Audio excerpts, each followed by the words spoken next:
Hello students. Next chapter जो अब हम करेंगे दैट इज़ अवर एनवायरनमेंट। तो एनवायरनमेंट में हमने क्या स्टडी करना है कि एनवायरनमेंट में के कंपोनेंट कौन से हैं, हम एनवायरनमेंट को कैसे प्रभावित कर रहे हैं, कौन कौन से फैक्टर्स हैं जो एनवायरनमेंट को प्रभावित करते हैं, अफेक्ट करते हैं। तो ये सारी चीज़ें आज हमने स्टडी करनी है। तो सबसे पहले effect of adding waste to the environment. अब देखिए, वेस्ट मटेरियल जब भी हम कोई एक्टिविटी करते हैं तो प्रोड्यूस होता है। Human activity produce a lot of waste material which are thrown away into the environment. These waste cause pollution of air, water and soil.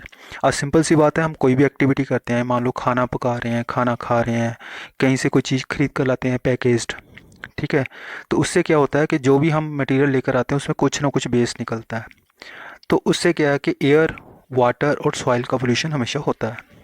जैसे फॉर एग्जांपल आप आजकल अपने आसपास देखिए कि हम क्या कर रहे हैं कि चावल, पैडी का सीज़न अभी ख़त्म हुआ है ना, पैडी को काट लिया हमने, चावल निकाल लिए, तो जो उसका पैडी का हस्क है ना, जिसको हम पराली बोलते हैं, तो बहुत सारे किसान उसको आग लगा रहे हैं, ठीक है। तो इससे क्या हो रहा है, एयर पोल्यूशन हो रहा है, ठीक है। सॉइल में कार्बन जा रही है, सॉइल पोल्यूशन हो रहा है। तो ऐसे हमारी एक्टिविटीज़ से क्या होता है कि पोल्यूशन कॉज होता है। The waste material produced are of main two types. तो दो मेन टाइप्स हैं जो वेस्ट मटेरियल है। एक होता है बायोडिग्रेडेबल वेस्ट और एक होता है नॉन बायोडिग्रेडेबल वेस्ट। अब बायोडिग्रेडेबल कौन सा होगा, बायोडिग्रेडेबल मीनिंग जो बायोलॉजिकल एलिमेंट्स हैं, बायोलॉजिकल ऑर्गेनिज्म हैं, वो उसको डिग्रेड कर रहे हैं, जो उसको तोड़ रहे हैं, जो टूट जाता है, ठीक है, जो इजीली गल सड़ जाता है, उसको हम कहते हैं बायोडिग्रेडेबल वेस्ट। बायोडिग्रेडेबल वेस्ट में हमारे पास, अब इसकी डेफिनेशन हम करेंगे, are waste which are decomposed into harmless substances by the micro organisms. अब माइक्रो ऑर्गेनिजम्स कौन कौन से, बैक्टीरिया, फंगस, ठीक है, ये क्या करेंगे, जो चीज़ें जिनको ये डीकम्पोज कर देंगे हार्मलेस सब्सटेंसेस में। अब देखिए, आपने कहीं पर वेजिटेबल्स, फ्रूट्स के छिलके, pulses, cereals, cotton, jute, wool, wood, leather, paper, animal dung, animal bones, कहीं पर भी आपने ये देख ली कि फेंकी हुई है। मान लीजिए पेपर कहीं फेंक दिया आपने, वेजिटेबल के छिलके फेंक दिए, आप देखोगे थोड़े दिनों के बाद वो किस में कन्वर्ट हो गए, ब्लैक कलर के मास में या मिट्टी में चेंज हो गए, ठीक है। तो उसमें क्या था, माइक्रो ऑर्गेनिज्म आए।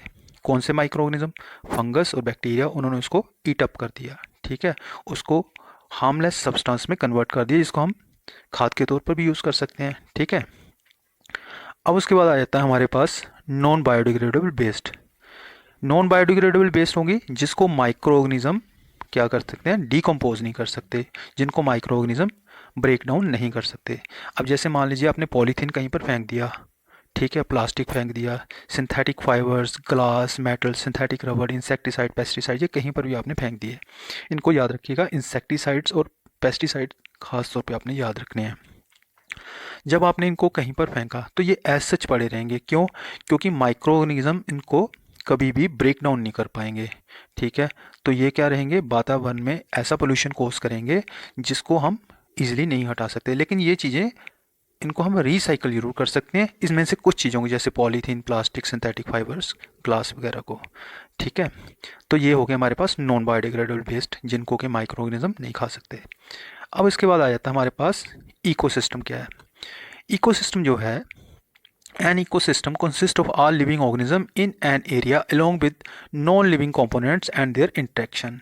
तो इकोसिस्टम में क्या रहेगा कि जितने भी लिविंग ऑर्गेनिज्म हैं, जैसे हम हो गए, ह्यूमन बीइंग, जानवर हो गए, जितने भी इंसेक्ट्स हो गए, प्लांट्स हो गए, ये हो गए बायोटिक कंपोनेंट्स, और एबायोटिक कंपोनेंट्स, ठीक है, नॉन लिविंग कंपोनेंट्स जैसे हीट हो गया, रेनफॉल हो गया, ये सारी चीज़ें आपस में इंटरेक्ट कर रही हैं, मीनिंग लिविंग ऑर्गेनिज्म और non living component, living component और नॉन लिविंग कंपोनेंट आपस में इंटरेक्ट कर रहे हैं, तो वो क्या बनाएंगे, इकोसिस्टम बनाएंगे। अब इकोसिस्टम जो है वो दो तरह का हो सकता है, एक हो सकता है नेचुरल और एक हो सकता है आर्टिफिशियल।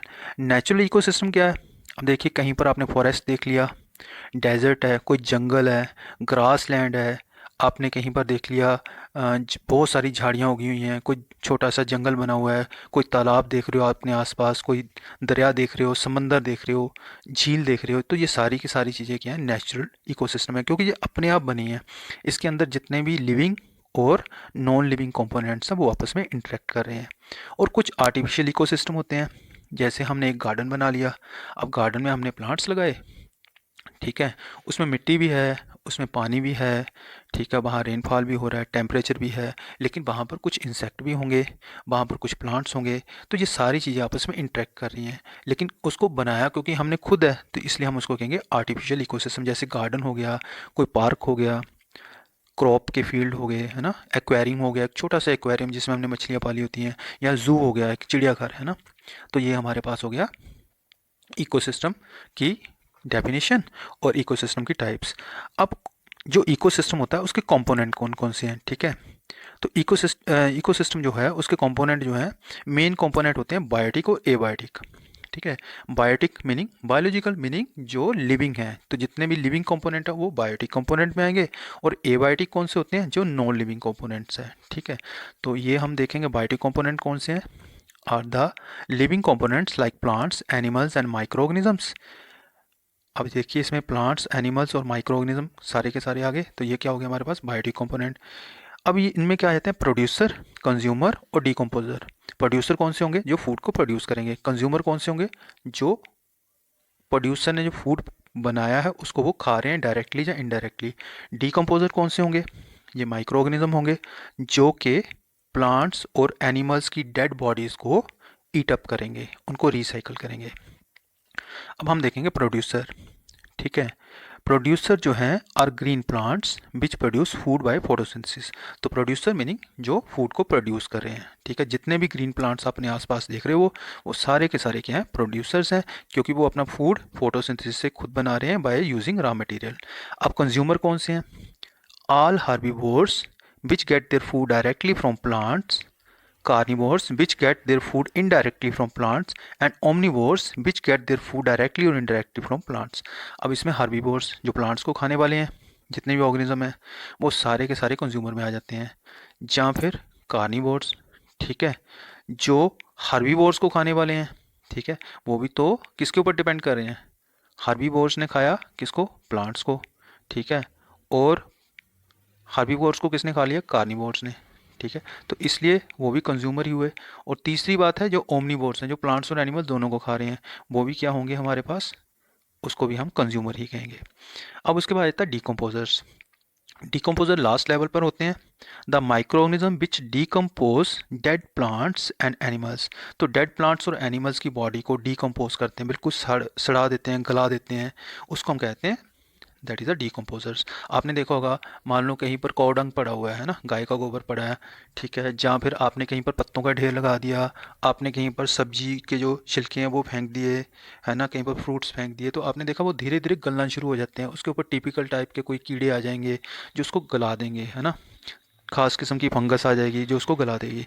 तो ये डिकम्पोजर क्या होते हैं, ये माइक्रो ऑर्गेनिज्म होते हैं जो डेड प्लांट्स और एनिमल्स को, जैसे मान लीजिए कहीं पर डॉग मर गया है ना, कोई भी एनिमल मर गया, तो आप देखते हो थोड़े दिन के बाद उसमें स्मेल आनी शुरू होती है और धीरे धीरे वो गलना शुरू होता है, and ultimately it changes into soil, right.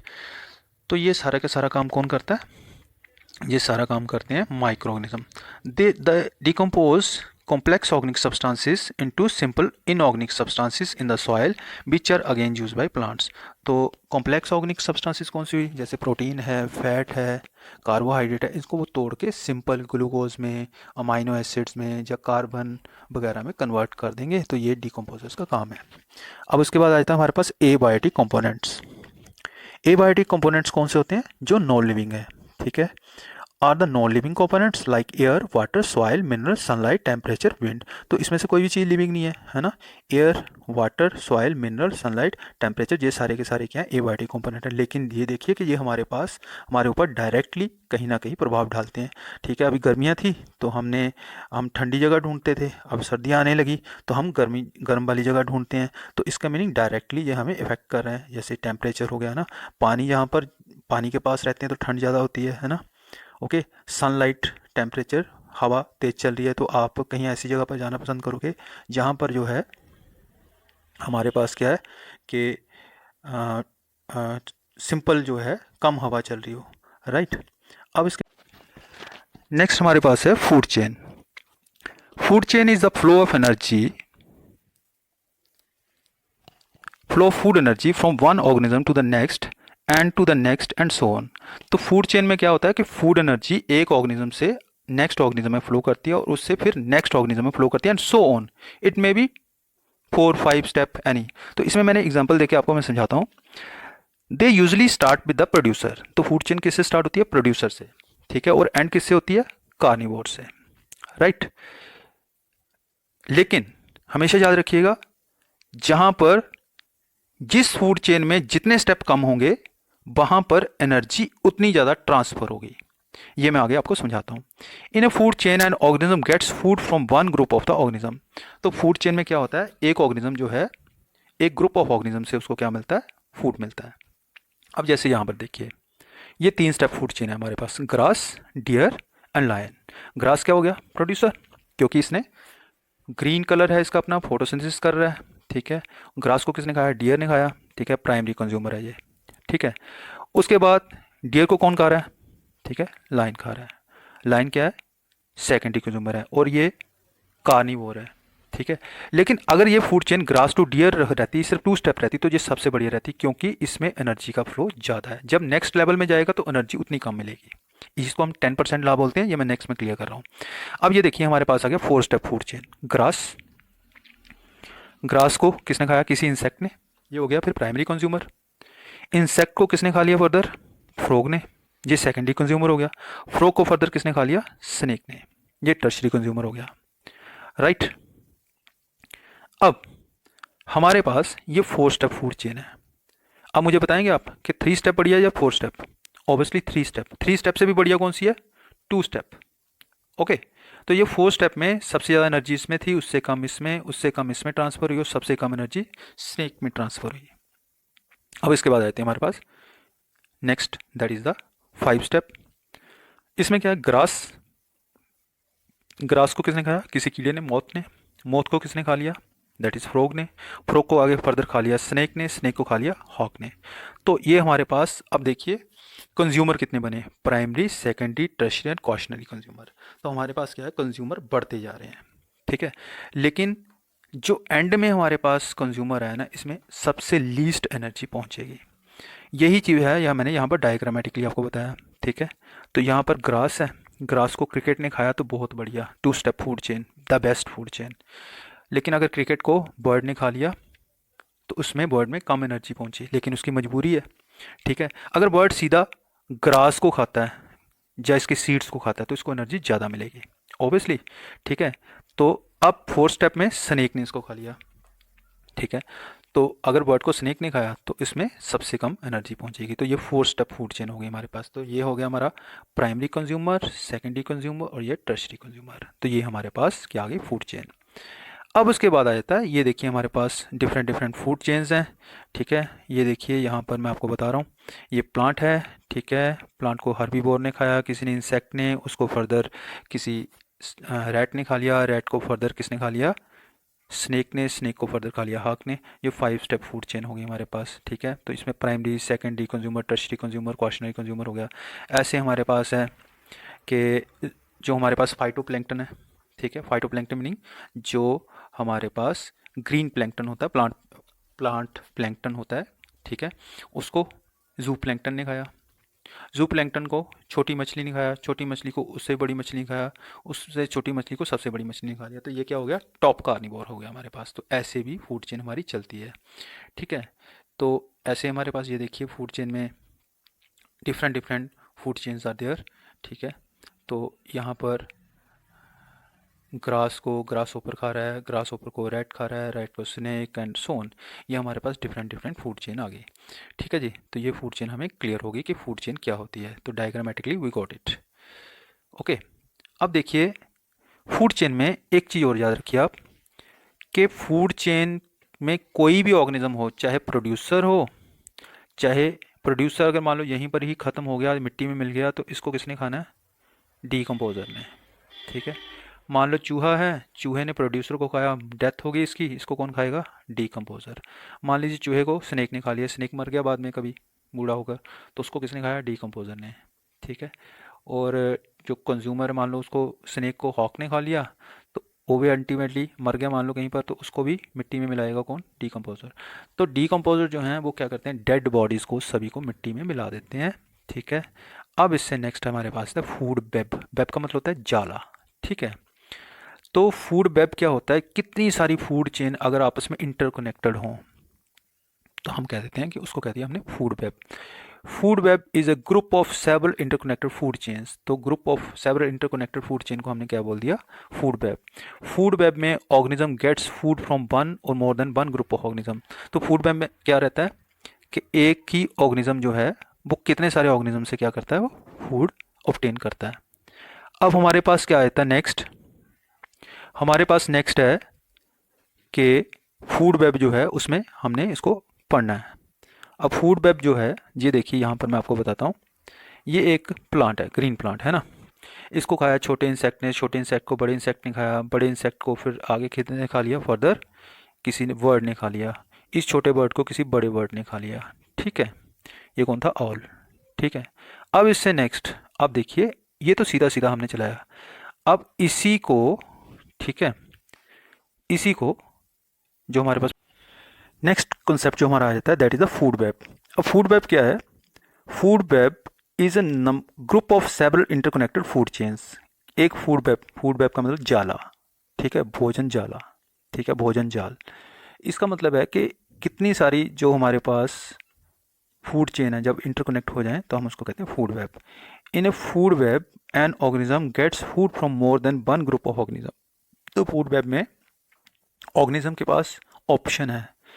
ठीक है, एक ही ऑर्गेनिज्म को तीन चार ऑर्गेनिज्म फर्दर खा रहे हैं, जहाँ एक ऑर्गेनिज्म के पास ऑप्शन है कि वो तीन चार तरीके से अपनी डाइट ऑब्टेन कर सकता है। जैसे यहाँ पर देखिए, इसको बड़े ध्यान से देखिए। ये हमारे पास एक फूड वेब है, सिंपल फूड वेब है। ये एक प्लांट है। ठीक है, इस प्लांट को छोटे इंसेक्ट ने खाया, छोटे इंसेक्ट को बड़े इंसेक्ट ने खाया, बड़े इंसेक्ट को चिड़िया ने खा लिया और चिड़िया को एक ऑल ने खा लिया। ये तो सिंपल फूड चेन बन गई। ठीक है, ये हमारे पास क्या है? 5 स्टेप फूड बन गई। लेकिन अब इसमें ऐसा है, अब ये जो ओल है ना, ये चिड़िया को भी खा सकता है। दूसरी साइड पे ऐसा हो सकता है कि इस प्लांट को क्या करे, कोई कीड़ा इसको खा रहा है, इस कीड़े को खा लिया चूहे ने। ठीक है, ओके, चूहे ने खा लिया, चूहे को डायरेक्टली कौन खा रहा है? ओल खा रहा है।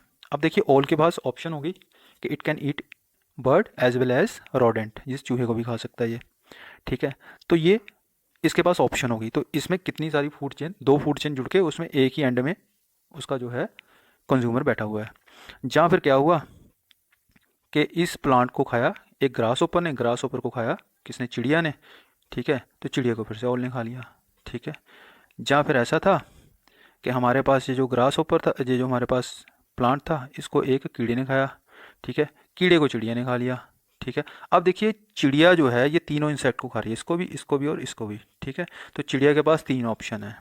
ठीक है, जो बाज है ओल था, इसके पास दो ऑप्शन है, ये इसको भी खा सकता है, इसको भी खा सकता है, लेकिन ओल जो है वो इंसेक्ट को भी खा जाता है। ठीक है, तो हमारे पास जो था ये डिफरेंट डिफरेंट फूड चेन आपस में इंटरकनेक्ट हुई पड़ी हैं, तो इसको हमने बोल दिया फूड वेब। सिमिलरली ये एक फूड वेब यहाँ पर है। ठीक है, हमारे पास क्या है कि ये प्लांट्स हैं, प्लांट को चूहा खा रहा है, चूहे को आगे जो है वो कोई जानवर खा रहा है। ठीक है, ओके। अब ऐसे हमारे पास है कि इसको किसी इंसेक्ट ने खाया, इंसेक्ट को फ्रॉग ने खा लिया, फ्रॉग को स्नेक ने खाया, स्नेक को हॉक खा रहा है। ठीक है, जहाँ फिर स्नेक को ये वाला जानवर खा रहा है। ठीक है, ऐसे जो है हमारे पास प्लांट्स है, इसको तितली ने खाया, तितली को बर्ड ने खाया, बर्ड को फिर से स्नेक ने खा लिया, स्नेक को आगे फिर से एनिमल ने खा लिया। तो we have too many options over there. तो हमारे पास फूड वेब में कितनी सारी इंटरकनेक्टेड फूड चेन आ जाए तो हम कहते हैं वो फूड वेब बन गया। अब फूड वेब में और फूड चेन में होती है एक ट्रॉफिक लेवल। ठीक है, जिस लेवल में हर स्टेप जो होता है फूड चेन में, ठीक है, जहाँ पर फूड एनर्जी ट्रांसफर होती है उसको हम कहते हैं trophic level. Each step in a food chain where transfer of food energy takes place is called as the trophic level. तो हर स्टेप फूड चेन में जहाँ पर ट्रांसफर ऑफ फूड एनर्जी होता है उसको हम कहते हैं ट्रॉफिक लेवल। ठीक है, अब देखिए फर्स्ट ट्रॉफिक लेवल कौन सा हुआ? प्रोड्यूसर, क्योंकि प्रोड्यूसर ने तो फूड प्रोड्यूस किया। सेकंड, अब देखिए मान लीजिए यहाँ पर सेकंड जो लेवल है ठीक है, यहाँ पर फूड चेन से मैं आपको समझा देता हूँ। ठीक है, ये देखिए सनलाइट को सीधा यूज़ किया प्लांट ने, तो इसको क्या बोल दिया, प्रोड्यूसर को बोल दिया हमने फर्स्ट ट्रॉपिक लेवल। अब इसको मान लो किसी इंसेक्ट ने खा लिया, ठीक है, तो उसको हमने बोल दिया that is the second trophic level. Further उसको किसी चिड़िया ने खा लिया तो हमने बोल दिया थर्ड ट्रॉपिक लेवल। फर्दर उसको किसी बड़े ऑर्गेनिज्म ने खा लिया, से ऑल ने खा लिया या हॉक ने खा लिया, तो हमने बोल दिया फोर्थ ट्रॉपिक लेवल। तो ऐसे ट्रॉपिक लेवल पर एक बात याद रखना कि हर ट्रॉपिक लेवल पर एनर्जी कम होती जाती है। ठीक है, और नंबर ऑफ जो पर्सन्स हैं वो भी कम होते जाते हैं। ठीक है, आप देखिए प्रोड्यूसर प्लांट्स तो बहुत सारे होते हैं, कितने सारे प्लांट्स जो हैं वो फूड प्रोड्यूस करते हैं, उसको आगे खाने वाले जो हर्बीवोर्स जो हैं, फर्स्ट ट्रॉपिक लेवल कम हो जाता है, फिर सेकंड ट्रॉपिक लेवल उससे कम होता है, टर्शरी ट्रॉपिक लेवल में उससे कम काउंटिंग हो जाती है, तो ये इकोलॉजिकल पिरामिड हमारे पास बन जाता है। तो ऐसे हमारे पास प्रोड्यूसर और कंज्यूमर हो गए। अब एनर्जी फ्लो जो है ट्रॉपिक लेवल में कैसे चलता है। ग्रीन प्लांट्स जो होते हैं ना प्रोड्यूसर, है ना, वो फर्स्ट ट्रॉपिक लेवल हो गया, है ना, वो क्या करते हैं, जितनी सोलर एनर्जी उनके ऊपर गिरती है ना, उसका सिर्फ 1% यूज़ करते हैं। लेकिन उन्होंने तो अपनी 100% एफिशिएंसी शो की ना। अब मान लो वो, हम मान लेते हैं कि उसने 100 किलो जूल एनर्जी बना ली, ठीक है, 1% एनर्जी को यूज़ करते हुए उसने स्टोर कर लिया उसको एज ए एनर्जी फोटोसिंथेसिस के दौरान। ये हमें क्लियर हो गया। During transfer of energy from one trophic level to the next, 90% of the energy is lost in the environment and only 10% transferred to the next trophic level. So there is a decrease in the amount of energy transferred at every trophic level by 10%. This is known as the 10% law. अभी मैंने आपसे पीछे discuss किया था कि आगे हम 10% law पढ़ेंगे। तो हर ट्रॉफिक लेवल पर क्या होता है, एक ट्रॉफिक लेवल से दूसरे ट्रॉफिक लेवल तक जाते हुए क्या होता है, 90% एनर्जी जो है एनवायरनमेंट में वापस चली जाती है, सिर्फ 10% एनर्जी नेक्स्ट लेवल पर पहुंचती है। जैसे फॉर एग्जांपल मैं यहाँ पर आपको बताता हूँ, मान लीजिए यहाँ पर हमारे पास 100 किलो जूल एनर्जी है, तो इसको प्लांट्स को जब खा लिया इन इंसेक्ट्स में, तो इनके तक कितनी पहुँची, 90% कम कर दो, 90 किलो जूल एनर्जी खत्म होगी रास्ते में ही, इनके पास पहुँची 10 किलो जूल। अब 10 किलो जूल एनर्जी को इसको खाया किसने, फ्रॉग ने। 10 किलो जूल में से 9 किलो जूल एनर्जी फिर एनवायरनमेंट में चलेगी, इसके तक कहाँ तक कितनी पहुंची, 1 किलो जूल। ठीक है, तो 1 किलो जूल का 10% कितना होगा, 0.1 किलो जूल, वो पहुंची हॉक तक। इसका मतलब है दैट इज द रीजन कि फूड चेन जितनी छोटी हो उतनी बढ़िया होती है। 10% ला के अकॉर्डिंगली अगर 2 स्टेप होगी तो 100 किलो जूल से सीधा 90 किलो जूल कम हो गया, और ये कितना बच गया हमारा, 10 किलो जूल यहाँ तक पहुँचा। तो इसलिए हम कहते हैं कि जितनी छोटी फूड चेन होगी उतनी बढ़िया रहेगी। ठीक है, तो ट्रॉफिक लेवल में एक ट्रॉफिक लेवल से दूसरे में पहुंचते हुए 90% एनर्जी एनवायरनमेंट में चली जाती है। दैट्स वाई 10% एनर्जी ला के अकॉर्डिंगली फूड चेन जो है वो बिल्कुल छोटी सी होनी चाहिए। नेक्स्ट आ जाता है हमारे पास बायोलॉजिकल मैग्निफिकेशन और बायो मैग्निफिकेशन। अब देखिए मैंने अभी आपको बताया कि बहुत सारे हमारे पास पोल्यूटेंट्स हम प्रोड्यूस करते हैं जो क्या होते हैं, नॉन बायोडिग्रेडेबल होते हैं। तो नॉन बायोडिग्रेडेबल जो हमारे पास पोल्यूटेंट हैं, ठीक है, वो क्या होते हैं कि वो बायोडिग्रेडेबल नहीं है। स्पेशली जितने भी इंसेक्टिसाइड्स और पेस्टिसाइड्स हम यूज़ करते हैं ना, उसका ध्यान करिए, इंसेक्ट्स को किल करने के लिए, पेस्ट को किल करने के लिए जो हम यूज़ कर रहे हैं। अब वो जो इंसेक्टिसाइड और पेस्टिसाइड है, स्पेशली डीडीटी की एग्जांपल दे रहा हूँ, वो क्या है कि हमारी फूड चेन में एंटर हो जाते हैं। फूड चेन में एंटर होते ही वो पहले उनकी कंसंट्रेशन फर्स्ट ट्रॉफिक लेवल में बहुत कम होती है, लेकिन जैसे जैसे वो नेक्स्ट ट्रॉफिक लेवल में मूव करते जाते हैं उनकी कंसंट्रेशन बढ़ती जाती है। तो अब इसको ध्यान से समझिए। Harmful chemicals like insecticide and pesticide which are used to protect crops from the insects and pest are absorbed by plants and enter the food chain. तो प्लांट्स क्या करते हैं, इन इंसेक्टिसाइड्स और पेस्टिसाइड को एब्जॉर्ब कर लेते हैं। अब प्लांट्स को कौन खाता है, ऑब्वियसली हम भी खाएंगे, जानवर भी खाएंगे, इंसेक्ट्स भी खाएंगे। तो कहीं ना कहीं हम भी फूड चेन का पार्ट ही है ना। अगर मान लीजिए हमने किसी फसल के ऊपर इंसेक्टिसाइड या पेस्टिसाइड का छिड़काव किया, अब उसको हमने फसल को हमने सीधा खा लिया है ना, सीड्स कनक खा ली या पैडी जो है ना चावल खा लिए, तो वो जो इंसेक्टिसाइड या पेस्टिसाइड था वो हमारी बॉडी में आ गया। ओके, तो उसकी कंसंट्रेशन हमारी बॉडी में बढ़ गई, फूड चेन में एंटर कर गया। इसको हम कह देंगे बायोलॉजिकल मैग्निफिकेशन होगी। वो जो हार्मफुल केमिकल है हमारी बॉडी में एंटर कर गया तो हमने बोल दिया बायोलॉजिकल मैग्निफिकेशन हो गई। ओके, लेकिन मान लीजिए हमारे पास ऐसा है कि प्लांट ने फूड बनाया, वहाँ पर कंसंट्रेशन बहुत कम थी, उसको प्लांट को किसी छोटी फिश ने खाया, वहाँ पर कंसंट्रेशन बढ़ गई छोटी फिश में, छोटी फिश को बड़ी फिश ने खाया, उसमें बड़ी फिश में कंसंट्रेशन बढ़ गई, बड़ी फिश को और बड़ी फिश ने खाया, उसमें कंसंट्रेशन और बढ़ गई, और उस बड़ी फिश को हमने खा लिया, तो उसकी कंसंट्रेशन क्या है, हमारी बॉडी में सबसे ज़्यादा रहेगी। तो ये फूड चेन में वो जो धीरे धीरे पेस्टिसाइड या इंसेक्टिसाइड मूव कर रहा है ना, उसी को हम कह देते हैं biological magnification. Since these chemicals are not biodegradable, they get accumulated at every trophic level and their concentration increases. तो अब ये डिस्ट्रॉय तो होते नहीं है केमिकल, तो क्या होते हैं, हर ट्रॉपिक लेवल पर इनकी कंसंट्रेशन बढ़ती जाती है। तो नॉन बायोडिग्रेडेबल कंपोनेंट्स जो हैं, जो पोल्यूटेंट हैं, उनकी हर ट्रॉपिक लेवल पर जब कंसंट्रेशन बढ़ती है तो उसको हम कह देते हैं that is a biological magnification. Since human beings occupy the highest trophic level, हम जो हैं हाईएस्ट ट्रॉपिक लेवल पे बैठे हैं, तो इसलिए हमारी बॉडी में इनकी केमिकल की कंसंट्रेशन मैक्सिमम रहेगी। The increase in concentration of harmful chemical in bodies of organism at higher trophic level is called as biological magnification. तो हायर ट्रॉपिक लेवल पे जो ऑर्गेनिज्म हैं, उनकी बॉडी में हार्मफुल नॉन बायोडिग्रेडेबल केमिकल की concentration का बढ़ने को हम कहते हैं बायोलॉजिकल मैग्नीफिकेशन। अब जैसे यहाँ पर एक छोटी सी एग्जांपल हमारे पास है, ठीक है। प्लांट्स के ऊपर हमने क्या किया, डीडीटी का छिड़काव किया। जब प्लांट्स के ऊपर हमने क्या किया, किसी भी पेस्टिसाइड या इंसेक्टिसाइड का छिड़काव किया, ठीक है। इन प्लांट्स को फर्दर खाया गाय ने या भैंस ने। गाय भैंस के दूध को मदर ने क्या किया, किसी फीडिंग मदर ने ले लिया। इस माँ के दूध को एक बच्चे ने फिर से पिया। तो इसका मतलब है इसकी कंसंट्रेशन इसमें थोड़ी सी ज़्यादा जाएगी, इसके बाद मदर के बॉडी में उससे ज़्यादा कंसंट्रेशन होगी, और मदर का दूध जब बेबी पिएगा तो इसकी बॉडी में सबसे ज़्यादा हायर कंसंट्रेशन होगी। तो इसको हम बोलेंगे अब फूड चेन में जो इंसेक्टिसाइड या पेस्टिसाइड की कंसंट्रेशन बढ़ गई, हमने बोल दिया कि ये बायोलॉजिकल मैग्नीफिकेशन हो गई। अब इसके बाद नेक्स्ट हमारे पास यहाँ पर भी एक एग्जांपल है। यहाँ पर देखिए डीडीटी की वाटर में कंसंट्रेशन कितनी है, 0.000003 ppm, ppm मीनिंग पार्ट्स पर मिलियन, राइट।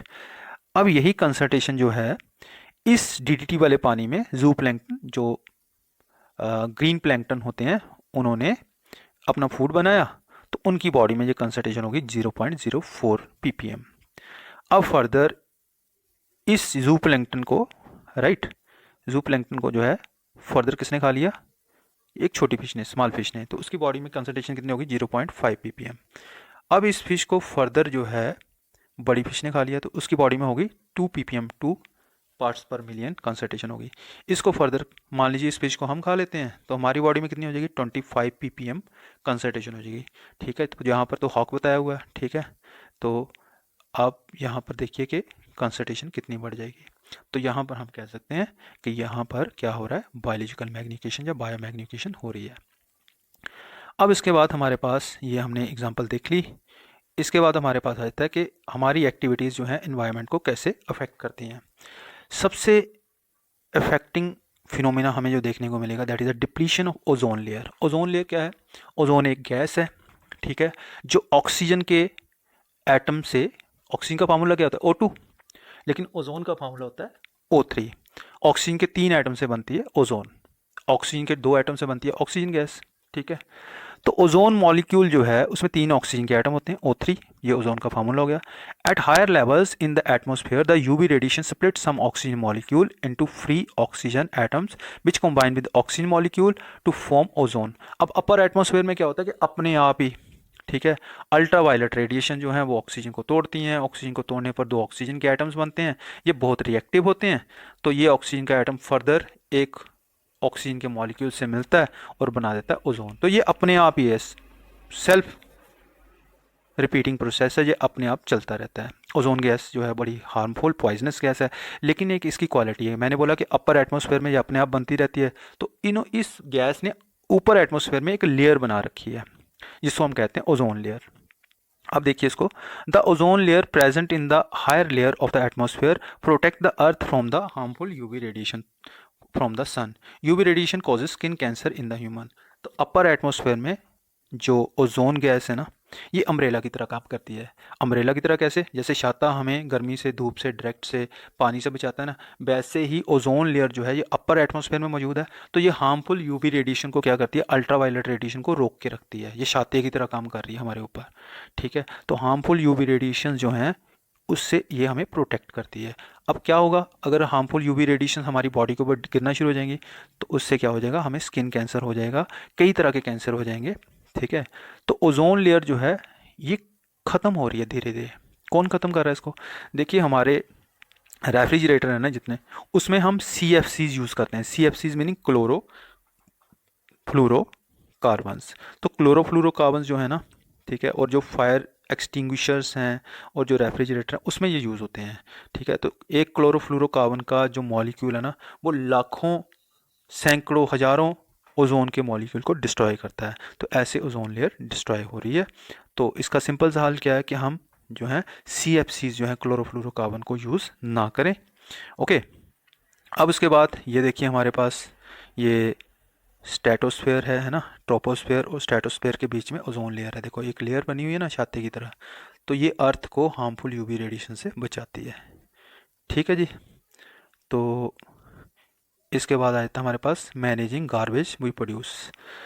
तो जितना भी गंदमंद प्रोड्यूस करते हैं ना हम, उसकी मैनेजमेंट कैसे करते हैं? तो हाउस होल्ड वेस्ट जो है ना, जितने भी घर में प्रोड्यूस होता है गंदमंद, प्लास्टिक बॉटल्स, ठीक है, घरों में सब्जियों के छिलके, फ्रूट के छिलके, ठीक है, उसको हम कहते हैं गार्बेज है।